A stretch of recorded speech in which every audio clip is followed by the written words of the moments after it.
आंदोलन करण्यात आलं। महावितरणच्या कारभारावर कामोठेकरांनी संताप व्यक्त केला। मध्यरात्रीची वीज पुरवठा खंडित होत असल्यानं हा ठिय्या आंदोलन करण्यात आलंय।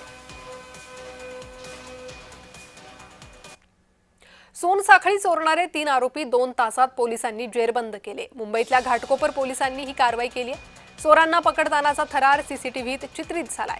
घाटकोपरच्या सर्वोदय जंक्शनवरून एक महिलेची सोनसाखळी चोरून हे आरोपी पळून जात होते। यावेळी त्यांचा पाठलाग करत सहाय्यक पोलीस निरीक्षक ज्ञानेश्वर खरमाटे घाटकोपर स्थानकापर्यंत गेले। तिथे त्यांना अडवण्याचा प्रयत्न केला।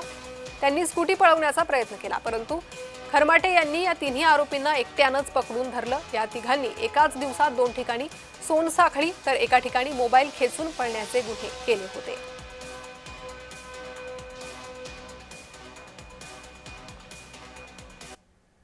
आणि तुर्तास या बातम्यांसह बातमीपत्रात वेळ झाली आहे थांबण्याची। पाहत रहा जय महाराष्ट्र।